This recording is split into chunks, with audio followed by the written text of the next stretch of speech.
All right, hello everyone, and welcome to YogaFit Self-Care Saturday, incorporating cardio into yoga. We will start seated, so come on and join me.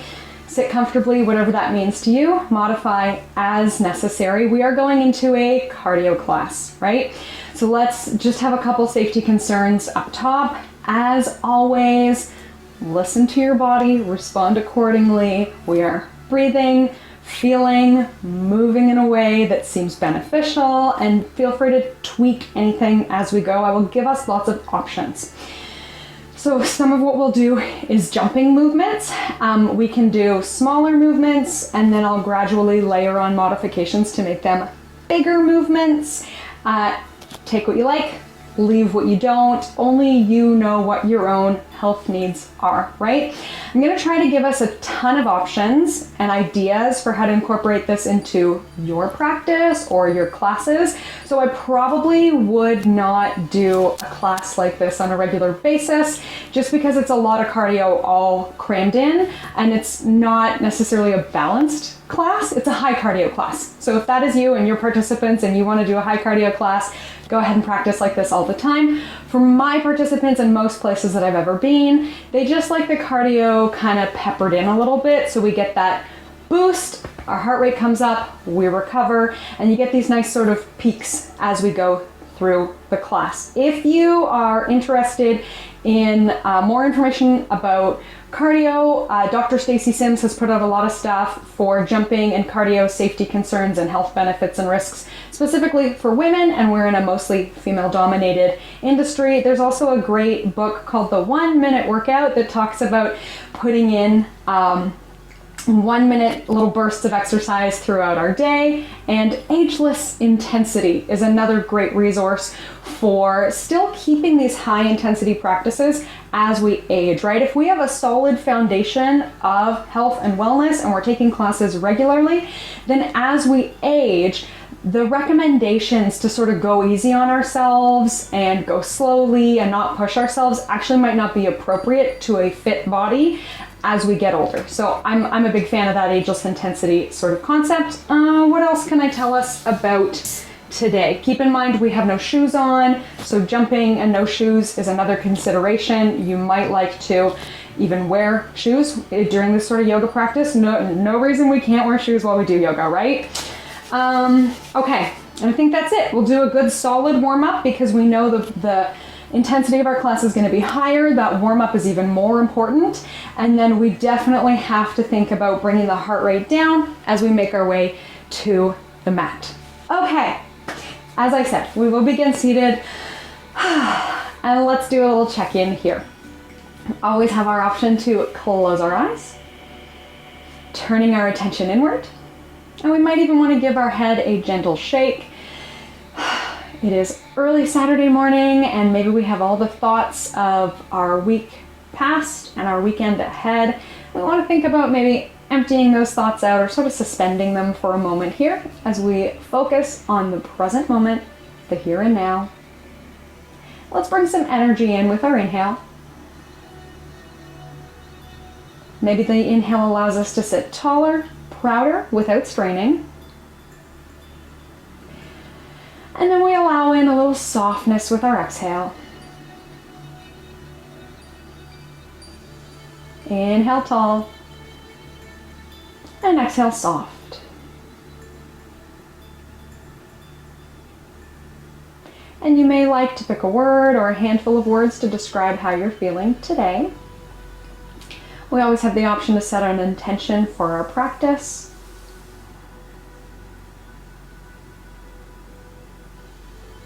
And feel free to come back to that intention or how we're feeling at any time during our practice today.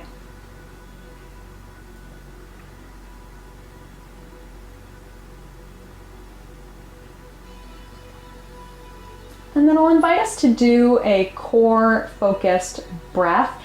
And one way that I like to do this is to spread our fingers wide and then take our hands so that our hands are resting on both ribs and belly to bring greater awareness to expansion in our ribs and contraction through our core. So maybe a little bit more Pilates inspired here. And still the option to close our eyes. I won't be doing anything. I'll just lead us all through with my voice. I'm simply sitting here and breathing. So let's notice on our inhale now the expansion of our ribs. Often we describe the ribs like an accordion. So the accordion expands, or you may prefer the image of a balloon. So we actually have a lot of movement in our rib cage, especially if we have a yoga practice that builds on rib mobility. And let's activate our abdominal muscles. So belly breathing, like soft belly breathing, is very trendy right now for relaxation. And it sort of gives abdominal contraction a bad name, but we need both, right? We need to be both soft and strong. So on our exhale, let's draw our abdominal muscles towards the back of the body. Maybe we're even picturing the abs pulling in as the back of the body pulls forward. So our muscles are squeezing in around our spine. Sides of the waist pull in. And we keep a little bit of that contraction on our inhale because we know our ribs are expanding. Exhale, we're drawing in. So we could call this our Uddiyana action, one of our many locks in yoga. We pull in through the belly. I hesitate to use the word lock because we don't want to be rigid and stuck. We want to be more supple, like bamboo, as we move through our different flows, practices, cardio challenges. And we can engage our Mula Bandha, or maybe we think instead of lock, it's an action. So we're drawing through our abdominals and up through our pelvic floor. And our pelvic floor has had a little rebranding lately as our pelvic core. I like to picture our abdominal muscles like an iceberg. So that tip of the iceberg, that's our ripply eggshell. And everything underneath is our more true solid core. Our pelvic floor pulling up, our deeper abdominal muscles pulling in, and the ripply eggshell is nice, but it's not the whole story. And of course, then we have the air around the iceberg, and that's our rib cage expanding. So we're gonna hold on to this supple strength as we move. Rib cage expands, core is still contained. Let's begin with what's sometimes called a spinning top. We'll take our bodies in a circle. So if eyes were closed, we can go ahead and open them. Sometimes doing this one with closed eyes can make us feel dizzy. Generally not a desired result. And let's feel out that range of motion. Individuals who are really mobile and loose will often go for this big range of motion when actually something more small and controlled would be more beneficial. And then if you notice that you're generally a tight, rigid person, especially through the hips, then maybe working towards a slower, larger range of motion would be more helpful. So we're loosening up our hips and core, and this one can really help to build that internal fire to keep us going through our class here today. Maybe we know about tapas, our power to go the distance. It's one of these things that we talk about in our yoga lean training. It is one of our yamas and niyamas. It's this inner strength, third chakra power. Yes, I can follow through. Building strength from the inside out. Okay, notice which direction we're going. Sometimes this takes a little bit of coordination. And now we're gonna go the other way. And yes, some of us might want our hands on the floor to help us with our stability. I did some exercises yesterday. I'm feeling a little bit tight. I feel, So that's just something we notice, right? We're breathing, we're feeling, we're listening to our bodies, noticing what's going on, and then responding appropriately. I feel like my legs are not the same legs I normally practice with. Totally fine. This is why we have lots of options, right? Our practice is different every time. You can't step in the same river twice. We don't live in the same body from one day to the next. Maybe we're feeling warmer. Maybe our pace of breath is picking up. We can imagine that we are bringing in more energy and vitality with our breathing. I hope we're starting to feel more balanced from one direction to the other. I'm feeling it's about even one side to the next. My hips are feeling more limber. So that's sort of what I'm looking for. Of course, you may notice different benefits for yourself. But let's bring ourselves back to center and we'll keep loosening up those hips. Let's do some windshield wipes here. And for any of us, again, who are really tight, we're gonna keep going on this theme of starting small and then gradually making it bigger. So maybe we're feeling super tight in our legs, that's fine. Or if we want to windshield wipe to a 90-90 position or a variation of deer, we can. So we want to loosen up without overstretching. So we're not going to do these long stretches in our warm-up because we still need our stability. Deep stretching at the beginning of our class kind of steals from our power output. Okay, let's make our way into child's. We've probably been here before. I'm guessing this is nobody's first yoga class, but again, keeping in that theme of not overstretching. If child's does feel like a big stretch, maybe we're up here on our forearms instead, taking a breath in to notice the expansion of breath now in the back of the body. Still working on that same theme. Rib cage expands. So we are soft and supple, but still controlled from the core. And we know we can come back to child's or down dog or any other comfortable resting pose at any moment. But for now, let's come up into all fours. We'll go through cat and cow, and I'll give us a little bit of a different option today. Let's imagine that we're about to do 50 push-ups. We want that kind of strength and stability in our upper body, so we're not just sloppy floppy. We're building good habits even here in our warm-up. Pressing into our fingerprints, pressing into the tops of the feet. And I'll give us a suggestion to work with this sort of breath and core practice. We will make our way into cat. Pause in cat, take a breath in to feel the expansion in the rib cage.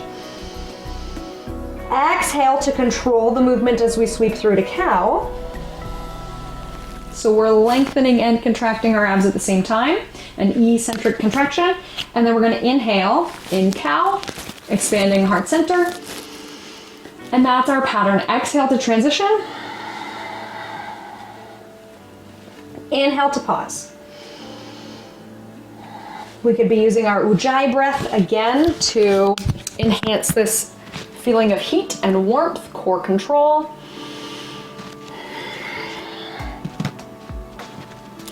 And always important to limber up our movements of the spine before we get going, right? And I generally like to finish in a cow pose to focus on open hearts, strong backs, lengthening through our hamstrings, even a little bit of opening through our glutes here. And then we can make our way back into child's just for a pause, maybe flipping palms up. Some of the stuff that we're doing is really strengthening for the wrists, and it takes time to build strength here. So anything that strengthens our grip will strengthen our wrists. We can do stuff like yoga with weights. Paul has that great program that he leads. Really, anything lifting heavy will help us with our wrist strength in our yoga classes. Okay, we're in all fours again. Let's get some rotation going, and I will show you facing you. So let's start with our right hand down, directly underneath our shoulder. Firm press down, imagining we're gonna be doing 20 one-armed push-ups. We've got that strength, don't we? Now we have our free hand. As we press down, we're gonna inhale and open, expanding our arms to T, and we'll exhale and close our twist.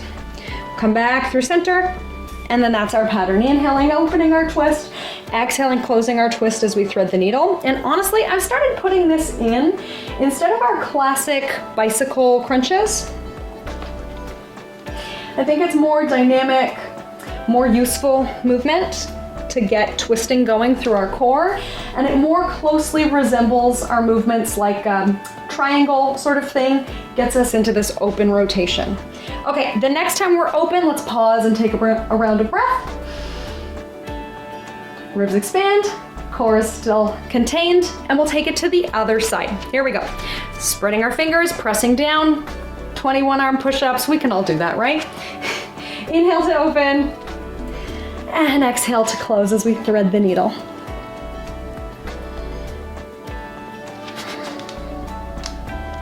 So we know in our warm-up, we are matching one breath to one movement. I'm thinking this is probably for most of us watching, something that we are familiar with, comfortable with. If this is a new way of practicing, we can think of this more as like our aerobics class warm-up. Lots of flowing, getting our muscles warm, getting our blood pumping, getting our joints ready for exertion. The next time we're open, let's pause and hold open. Pressing down, stretching up, And then we'll make our way back again into down dog or child's.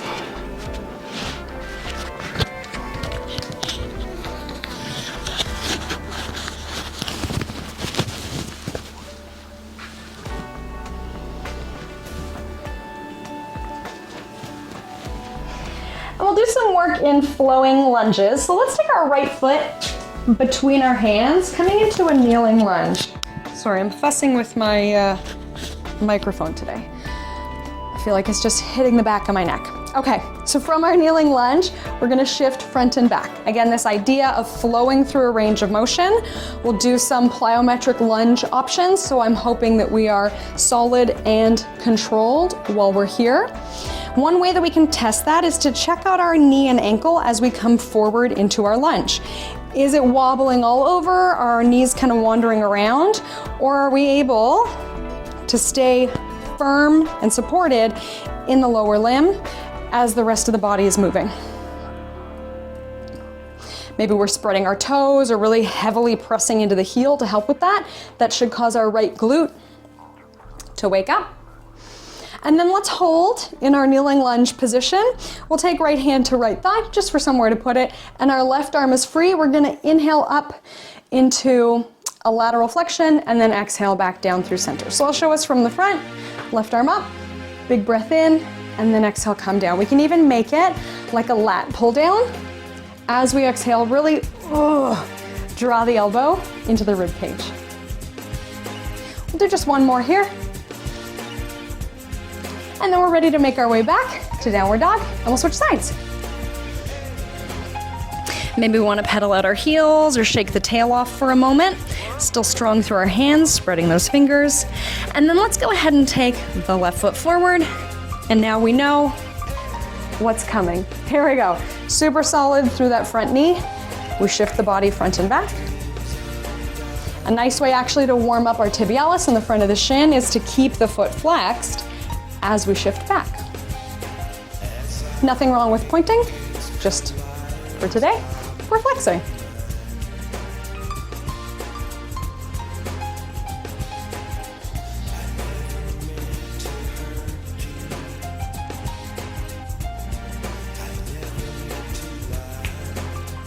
Okay, the next time we're in our forward range of motion, let's take the right arm up and we'll get into our flexion on the right side.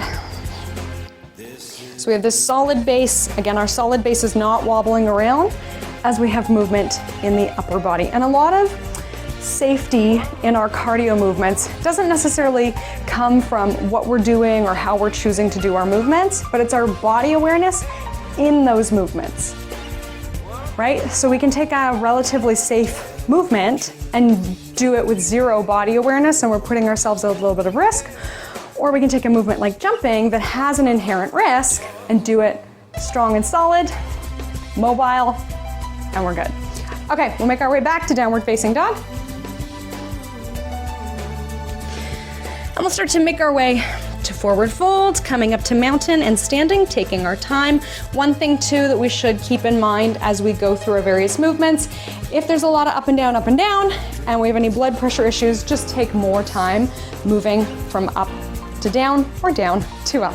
Let's reset ourselves here in mountain, circle sweeping the arms, checking in with our range of motion, how we're feeling.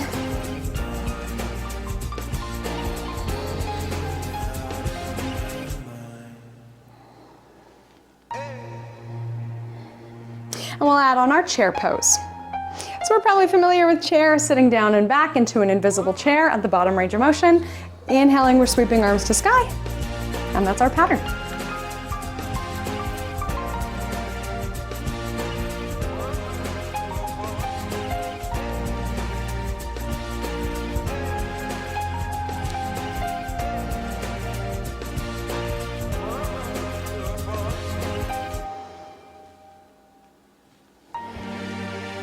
Let's add on. We'll pause at the bottom range of motion. We're gonna hold here. Again, building this stability in our lower body and wherever we wanna put our hands to be helpful. Sometimes I'll take fingertips to shoulders to focus on posture while we're here. Sometimes it's easier to reach the arms forward for balance. We're gonna go out and in. So little pulses out and in, borrowing from our friends in the aerobics world. We might want to look down and make sure, okay, knee is still tracking over the toe. Everything looks good. Peachy keen. I hope we feel some heat in our glutes. And this is a great way too to check our form for all these various movements where we're bending and squatting low. We should feel our glutes working. We should be pressing our glutes back. Sometimes it feels a lot like cow pose for people, like they're really arching to get here. If all day we're stuck like this in front of a computer, right? So it might take time and patience to lengthen out, but we'll get there. Okay, let's do just one more out and in. I hope we feel the sweat. Let's hold center and swing the arms. We'll have a little fun, sweeping the arms around. Again, controlling from the core as we do this big sweeping movement, a theme we will keep coming back to. All right, let's do another 3, 2, last one. All right, that's our chair pose. Let's go ahead and step back wide to face the long edge of the mat for our sun and moon. So our toes point to roughly the top edges of the mat. We want a comfortable step out. Inhale up and exhale down. So if we are YogaFit trained, YogaFit familiar, YogaFit instructors, you can see that I'm building on one of our typical flows, right? We often start on the mat, move through range of motion in the spine, we come up to standing, and then we do our sun and moon to build heat. If this is unfamiliar to you, what we're doing here is working a large range of motion through our joints in our lower and upper body. But I wanted to stick to our familiar foundation to add on cardio in a way that we are familiar with. Okay, so let's pause in sun. Probably more comfortable to have the palms forward or up. We're gonna test out our feet. So let's see if we can wiggle our toes. Let's see if we can lift one ankle at a time. So if we are doing jumping movement, you can even see I'm adjusting a little bit to keep my balance. If we're doing jumping movement, we need to have strength, stability, and also mobility in our ankles. Maybe we can do both heels together. And if we are jumping in the same way that doing planks, maybe it helps us to do some wrist strengthening work. If we're jumping, probably helps us to do some ankle strengthening work. Okay, let's do one more here. Okay, beautiful. Let's do a sun flow. So we're gonna inhale up and out. Draw a big circle, or we can take, I don't know, I like to have my fingers just graze my knees. If we would like to add our first cardio burst, here we go. We're gonna jump out and then up like an I shape. So maybe we call this our jumping sun. Yes, we could do it really small range of motion or whatever else we like. Yes, we can do it a really big range of motion. It's up to you and your participants how many of these we're gonna do. But for today, let's go for another 5, 4, 3, 2, last one. Okay, and then we can recover really nice and easy. Give it a few bounces. So we could have left the jump out and just picked the pace up. We could have kept doing those heel raises, or we can add the jumping. Let's do two more versions of that. So we have our jumping sun, if we like, or we can be adding movement without adding jumping. Okay, so you can be jumping, or you can be joining me side to side, and wherever we are, let's do another 5, 4, 3, 2, last one. We'll recover in our sun pose. Give it some bounces, sweep it out. And let's draw in some Tai Chi for a recovery movement. We'll go like this. Maybe we want to start hands to hips, and we're gonna pivot right to left, a little pivot one way, and a little pivot the other way. We inhale center, and like we are bowling, sweep the arm across. Inhale center, and then sweep. Again, we're getting that rotation and drive through our core and hips. So we're getting a great core workout using a more functional upright position, using our whole body. Remember what I said about that iceberg of our abs? When we're doing crunches, we're working that 6-pack, but the other stuff is sort of taking a nap. When we're up here, Everything is working. We got one more variation of our sun and moon. Let's come back through center. I call this one earth to sky, sort of like we're playing basketball maybe. We're gonna touch the earth and then we touch the sky. If we would like, we're lifting one heel at a time. Lots of work for our ankles and calves. If we would like, we're lifting both heels at a time. If we would like, we're jumping. All right, so it's a lot of work. Oh, but we came here for that, didn't we? Okay, as we've been doing, let's give it another 5, 4, 3, 2. Okay, let's touch the earth. And we'll give ourselves a little recovery side to side. Yes, this requires a lot of flexibility. Can we take our hands to our thighs? Of course. Maybe we're inhaling center, exhaling side.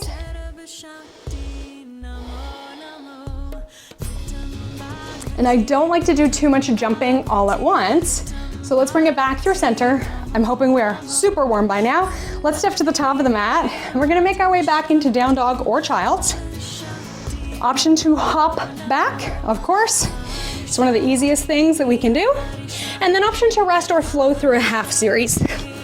So I've chosen not to do sun salutations or a ton of half series here today because it is one of the most common ways to get our heart rate up is just to say, take a vinyasa, do more chaturangas. And I think we can be a little bit more creative with incorporating cardio. Look at this, I'm so out of breath. Okay, I hope you are too. Drink at any point in time. That should have been at the very beginning.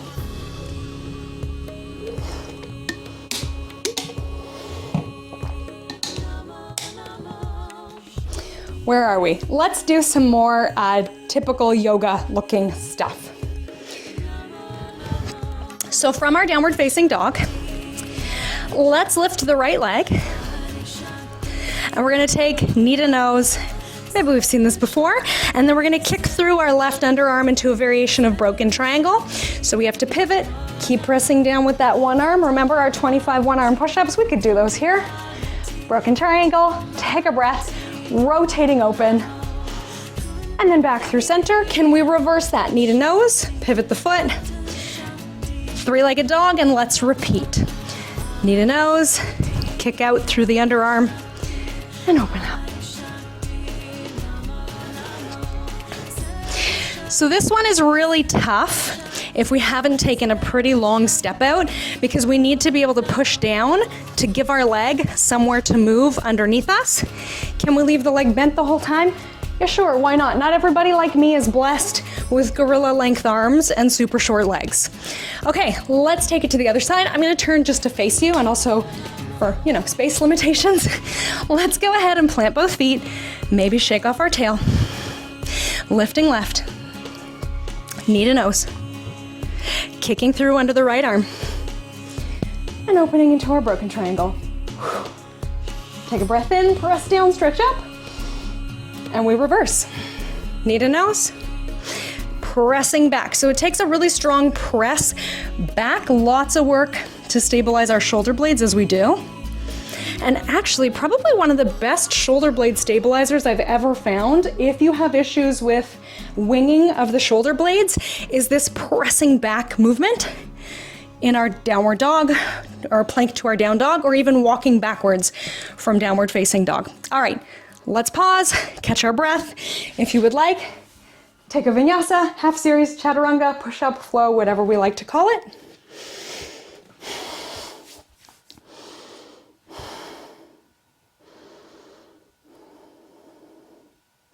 We'll put in another little cardio boost. I think I might actually need a little bit more room. Okay, so from our downward facing dog, let's go ahead. If we like that three-legged variation, we can lift the right leg and step it to the outside, or at least kind of wide on the mat. You'll see why in a minute.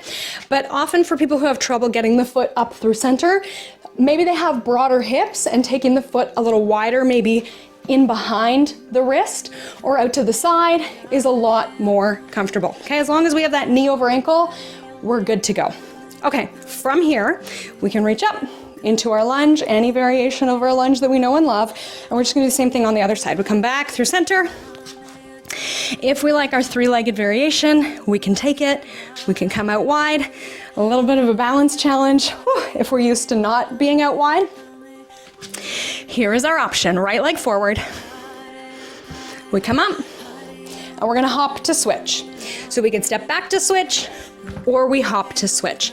And this is one way too that I'll teach letting go of competition, judgment, and expectation, because there's different benefit for everything, right? I'm losing that hamstring stretch benefit of our three-legged dog. So there's no shame in not jumping. Maybe just today we need more three-legged dog. It's all good. Again, we gotta push down, stabilize those shoulders. Let's do once more each way. Yogi's choice, we can hop or not.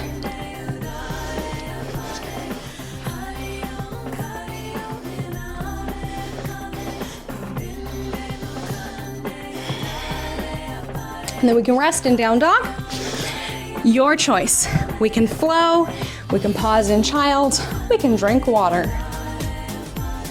Right, always those options to rest or flow. Some people are just gonna wanna keep cranking it out the whole time. If we keep cranking it out the whole time, we get a tough, steady state workout. If we work and then rest, we get more of that interval training benefit, right? So it's all good. There's benefit to everything. Are we using our brains when we choose what we're doing?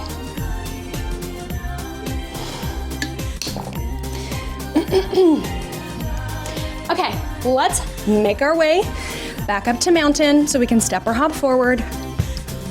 I always like to come up halfway and then all the way. I tend towards lightheadedness. And then we're up here again, we can reset, maybe a few circle sweeps.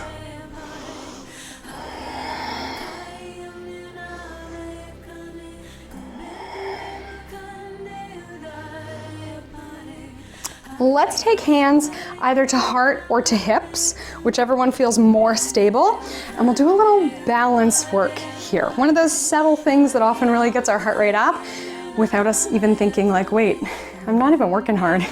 So let's firmly plant that right leg, drawing up through the muscles of our instep. If we're familiar with that, our foot lock, we pull up through the inner arch, we spread our toes.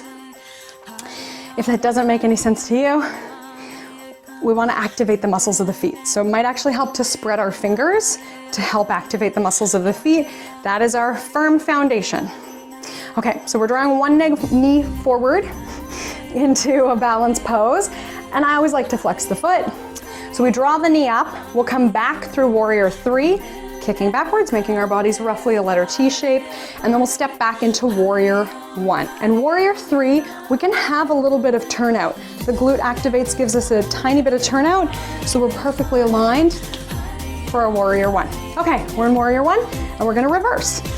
Warrior three, and then knee comes forward. That's our pattern. We can make it fancier with the arms if we wanna wing them back, and then overhead as is conventional in our warrior one.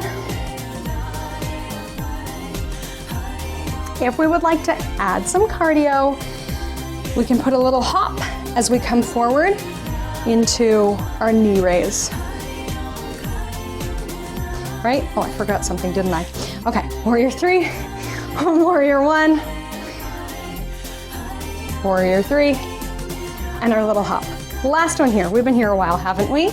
Maybe our right leg is getting super tired. Whew.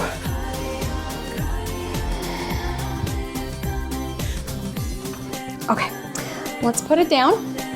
Might be a nice opportunity to circle our ankle, wiggle our toes, again, bringing awareness to our feet. If we're doing a lot of balance work, a lot of jumping, that's another great opportunity to get in some foot massage stuff. If you have a tennis ball you want to roll around, or a foam roller, a nice complement to this kind of work. Our left leg's super solid, maybe spreading our fingers, helps to spread our toes, activate the muscles in the left foot. We can draw the right knee up. Let's keep our tall posture, check back in with our rib breath. Ribs, I hope, are expanding still, like a balloon, an accordion, whatever we want to picture. Pelvic floor is working, core is hugging in. We are supple and strong like bamboo. Warrior three, kicking back, pressing out through the heel, a little bit of turnout to set our alignment for warrior one. And let's reverse. Whenever we're ready, we can layer on those fancy arm variations. And of course, you may have a different arm variation that you prefer. Sometimes it helps people to balance, to hold their ears, or to put hands on core. And if we like, we can add that hop as we go from Warrior Three to our knee raise. A lot of work to stabilize. Ooh.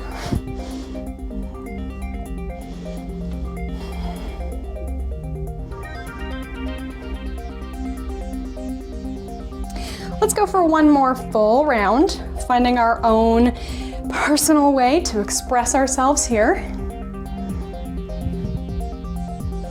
And then again, as we come back through to center, release. Let's circle ankle, wiggle toes. And we'll do one more here, hopping around. Okay, where did we start? We started with our right foot in front, so let's step our left foot back. We're gonna hold just in a regular lunge. And again, we might wanna keep our mind and our muscle in our, my gosh, what is this? Our core, taking fingertips to abs. Fingers are spread, and then we're gonna pulse. And if we like, we're gonna fly. And I do notice, so give yourself a break if this happens to you, I lose words by the end of a high intensity class. Okay, let's do another 3, 2, 1. If we would like a little pause in pyramid, we can step the feet a little closer together. All 10 toes go forward, and we shift our weight back to stretch our poor hamstrings. Just one breath in, still a tall spine. And we're ready to switch feet. Let's take our opposite foot back. Tucking our toes, finding stability in our lunge. Wherever it's helpful to put our hands, I usually borrow from the fitness world and clasp them, to be honest. We can pulse. So we want to check in with our form while we're pulsing in a position of lower risk, lower load, and then when we add that impact, I think, okay, yeah, I look pretty solid. My knee is still tracking forward with my toes. I'm ready to fly. And hopping can be a lot less, I think, threatening or scary for a lot of people who don't really want to jump. They'll go, oh yeah, I'll hop. Okay, last 3, 2, 1. And if we want to give our front leg a rest in pyramid, we can. Sometimes people find that they want to shake it off and move around more instead of holding a stretch, and that's fine. I give people that option. When we're out of breath, it can sometimes feel kind of scary to come into a stable position. So if they want to like move around, shake it off, that's fine. On that note, let's all shake it off. We're going to take our feet wide again. And I think maybe I need a little bit more space in behind me. Alternating lunge, here we go. We're gonna bend one knee, come back through center, and the other knee. So we're wide on our mat, all 10 toes point towards the long edge of the mat. We wanna add on, inhale up, and exhale down. So this is our basic starting point. If we would like to take it lower and touch the floor, we can. Sometimes people like to really work on their posture, pull the elbows back.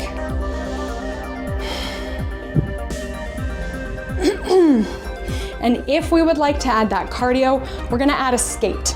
So we can start without cardio, skating in behind, coming up through center, finding an arm variation that feels comfortable, makes sense for you. Sometimes, again, we wanna borrow more from the fitness world. It's confusing, we don't know what to do with our hands. We don't have to. It's not a dance class. And then yes, if we want, we can take it side to side, keeping in mind we are barefoot and landing single foot, so we need a lot of stability, strength, some familiarity with being barefoot and jumping.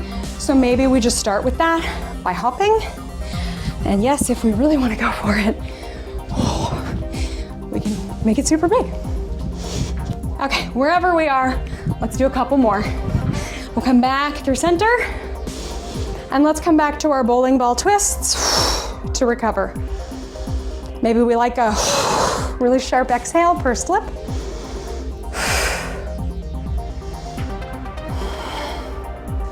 And I don't know about everybody at home, but it has been a long winter, and I'm definitely feeling my cardio has tanked. I should have maybe chosen the walking pad and Netflix over all those nights I chose the couch and Netflix. But that's okay, right? Spring is a time for new beginnings. It is our kapha time of year. We shake off the old, we bring in the new. If we feel dull and heavy, we can get into some invigorating movements and let that go. Okay, last one. Bring it back through center. Okay, let's turn all 10 forward again. If they were pivoted all over the place, we'll inhale up just to extend our spine. And let's come down into a halfway wide-legged forward fold. So we're making our body sort of a number 7.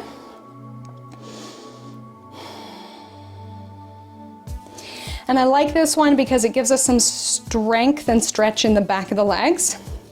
Instead of we just flop all the way forward, we lose that strength option. It's a nice recovery. And we get the benefit from this flat back position to keep some strength going in our posture and our upper body. Okay, how are we doing? Perfect. Okay, let's do enough time for one more. Okay, we're gonna take our hands and walk them to the top of the mat, stepping back, and we'll start in all fours. So like I keep saying, we're gonna start small and then layer on. We're gonna start small and then layer on. There's so many different ways we could go with this one. I don't do a lot of them anymore, but I used to be quite ambitious with them. So we're gonna start from all fours. We'll spread our fingers wide. Keep in mind that idea of really stable in the upper body. Imagine that the person you love the most is sitting on your back and you want to give them a really solid, flat surface. We can hold their entire weight with our strength. Okay, so let's push down through the right hand and we're going to tap across with the left hand. Push down left, tap across right. So I feel like we're going for a little walk while we're here. Push down, tap across. Push down, tap across. And actually a lot of the reason why I don't do so many of these anymore is because I learned about winging of the scapula and realized I was doing it a lot. And that stuff like this can be helpful to keep the shoulder blades more controlled, keep our shoulders safer. So I do this sort of stuff a bit more now. Walking backwards in downward dog, like I said earlier, is a super helpful one. Okay, so this operates as two things. It's given us a little bit of a recovery time and it's set us up for our next movement. If we would like, we can extend one leg out at a time, so opposite arm and leg. It's a variation of our tabletop. If we would like, we can come into plank and tap across. Now, here is the trick. We're pushing down right as we tap across left, but we also need to be bringing our left hip forward. Does that make sense? So as I lift left, I have the tendency to rotate open, and that is a lack of core control. Too much movement, too much loosey-goosey. So as I lift the left hand, I'm gonna keep the left hip down. As I lift the right hand, I'm gonna keep the right hip down. And so many people who thought they could do a ton of these, and they were just flip-flopping around, all of a sudden are like, oh my God, my abs are killing me. Yes. Sort of the look we're going for. Maybe choosing more helpful language. My abs are challenged. Okay, one more. Pause whenever you like. If we would like to add jumping, yeah, we can jump out and in with each one. Keep in mind, every time I do this, I go off the mat. So I don't know if flooring is a challenge for you. We could do maybe little hops. Oh, okay. To keep us moving and recover, we're gonna come into child's. Let's shift forward into a kneeling plank and then shift back into child's. So it gives us a breather, but we don't wanna go from high intensity hopping all over the place to zero intensity taking a snooze. It can make people's heads pound. It also feels like you're sort of robbing my workout if I all of a sudden have to stop. If we wanted to add our half series push-up, we could, squeezing elbows into ribs, but we don't have to. All right, so we did something small, we added on more, and then we added on a lot more. And then we give this opportunity to recover, with movement, okay? An active recovery. Maybe we're familiar with that term. Let's hop it forward. We're gonna come up to standing one last time.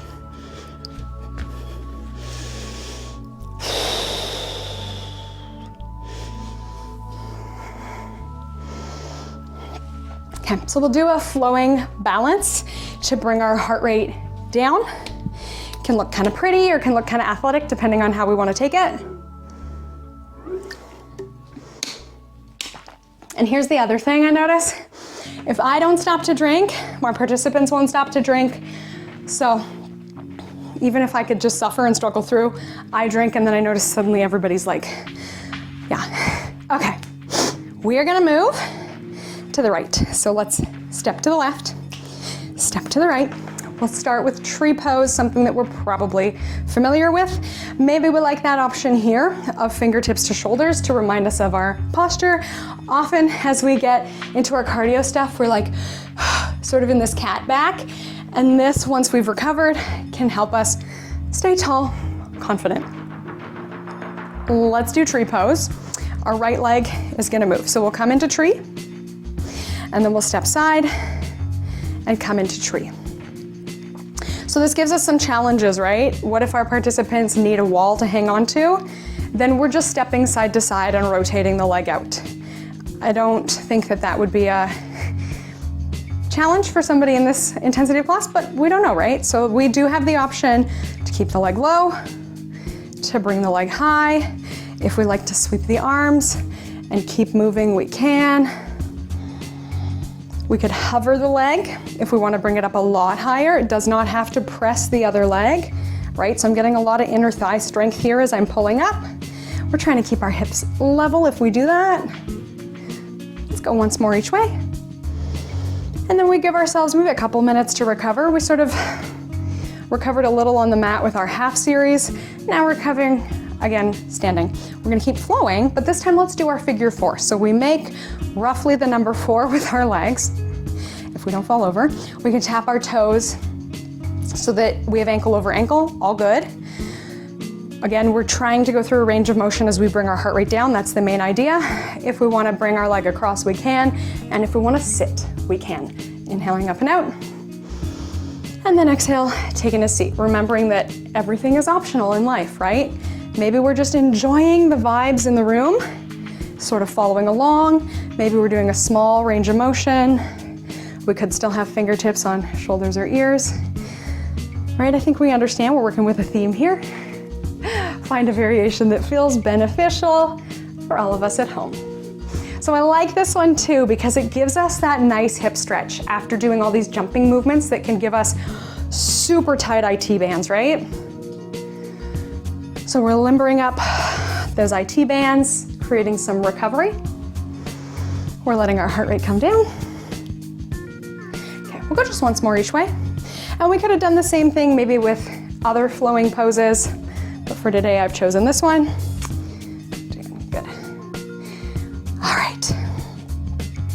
Let's make our way to the mat. We will do a variation of legs up the wall if you can sort of think of how to find a wall in your space. But for now, let's go ahead and we're gonna take that hop out this time.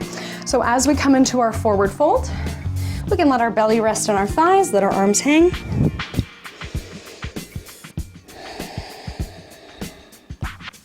Moving more slowly back to our downward dog or child's pose.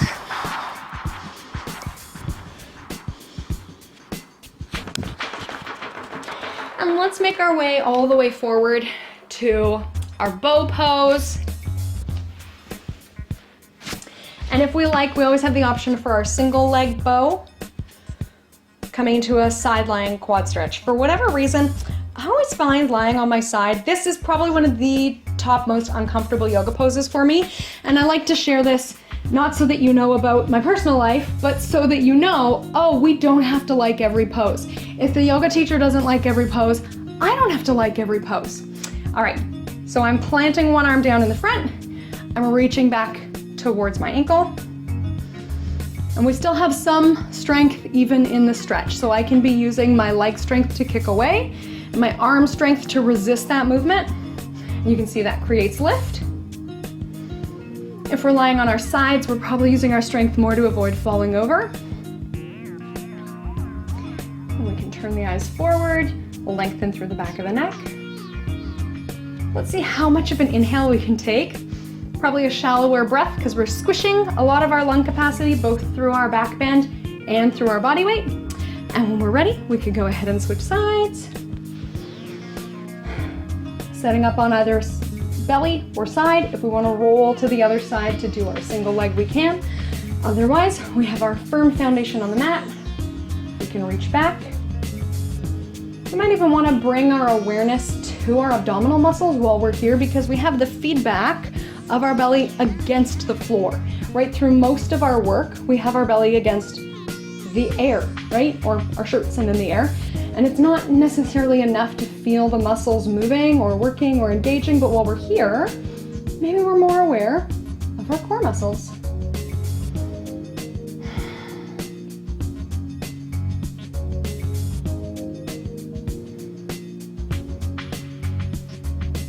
Okay, full breath in, acknowledging that it is a tight pose to get a deep breath in, and that's okay. Par for the course. And we'll make our way back again. Ooh, child's if we like it. Maybe we want that option of flipping our palms up or being on our forearms.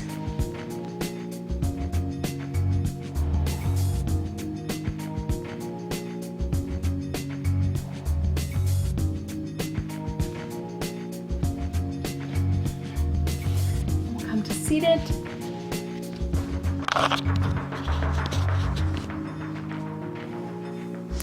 We did a fair amount of chest, shoulder, tricep work.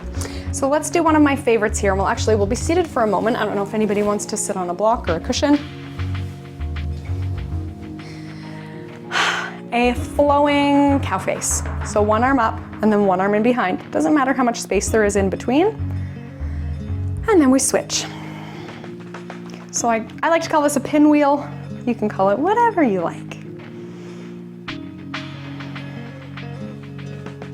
So we're using the strength in our biceps to bend the arms and help lengthen our triceps. And I would say keeping a tall spine is more important than how far we get our arms back. So for some of us, by slumping forward, we can get the arm back more, but at what cost, right? So if my arm can actually be in behind my head, I can get some therapeutic work for the neck by pressing my head into my arm and working the muscles in the back of the neck. And then I also have to have a little bit more stability in the shoulder. Might feel the underarm open a bit.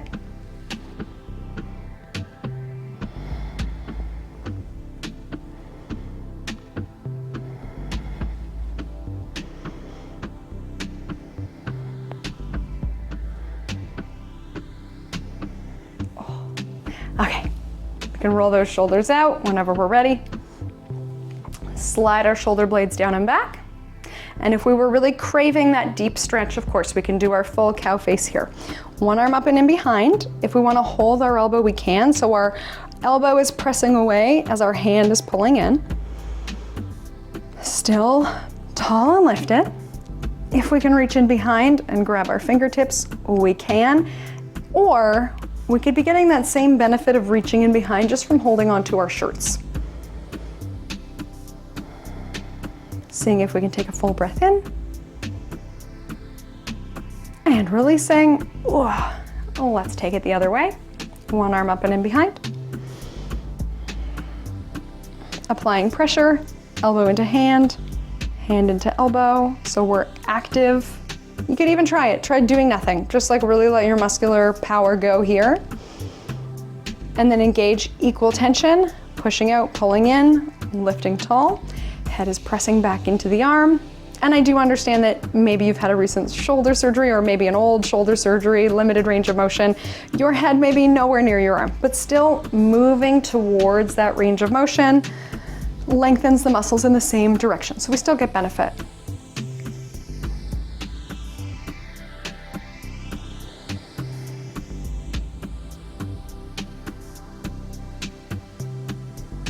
Okay, one more long breath in, slow breath out.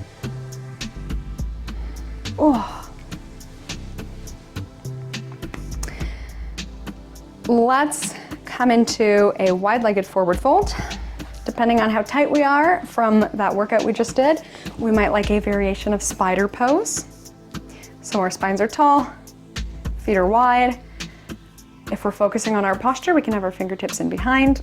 We might be extending the legs, keeping in mind how tight we are today. I don't know, maybe you've just been at a yin restorative retreat and you're feeling so limber and you're ready to just slide into forward fold. Or maybe not. Maybe we're feeling we need something a little bit more gentle.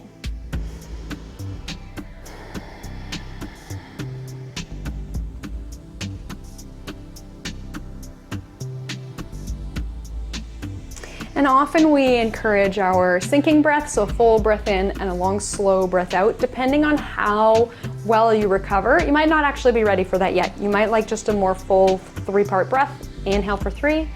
Exhale for 3. We can start to release our core muscles here, come into more relaxation. And actually something that has been really guiding my movements for myself and with my clients, especially my yoga for sleep people, is that it's not that we're exercising too much, it's not that we're doing too much, it's that we are not recovering enough. So it doesn't matter, let's come on up, how short the class is or how intense the class is, I'm still building in opportunities for recovery. It's been really helpful for my sleep, my just overall feeling of fatigue, levels of stress.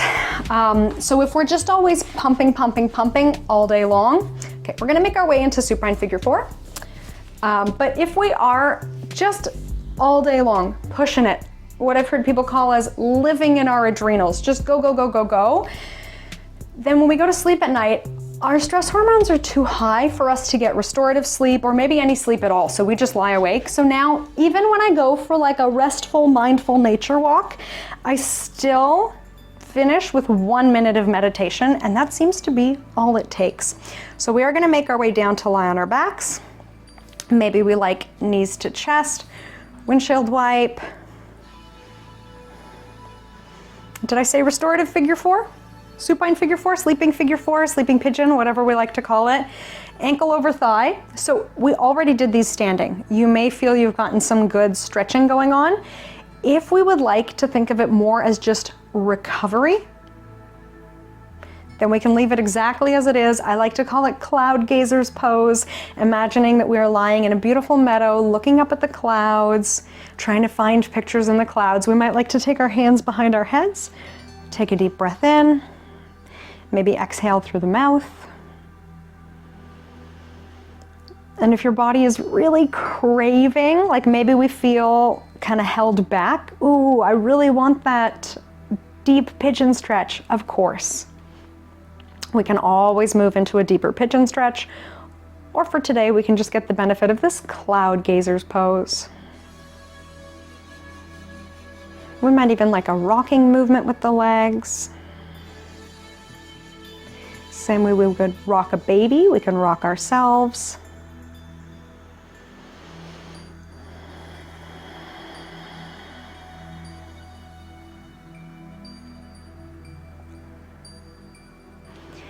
And in our own time, let's make our way to the other side. Either cloud gazing or sleeping pigeon. We can hold for stillness, or we can have some gentle rocking movements.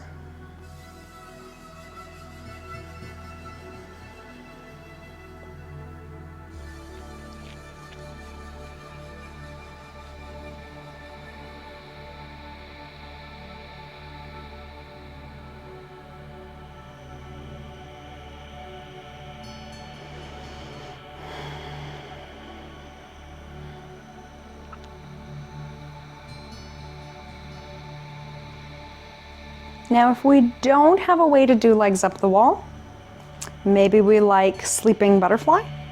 We did a fair amount of inner thigh work today. We might still like the hands in behind the head. I feel it gives a sort of peaceful, easy breezy feel after an intense class. We may like our traditional shavasana, final relaxation, sleeping starfish, whatever name we know it by.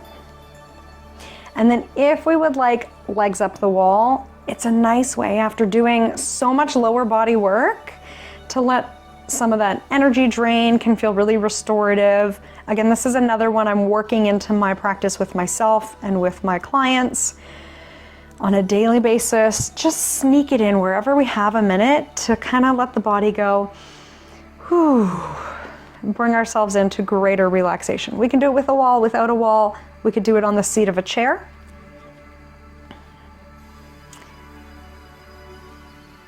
And honestly, feel free to stay here as long as we like. We can stay here for another 20 minutes, whatever position we're in, sweaty, on the floor, enjoying the feeling of cooling down, resting. Remember, it is our self-care Saturday. So please do feel free to stay, noticing the shift in our bodies as we go from working to resting and restoring.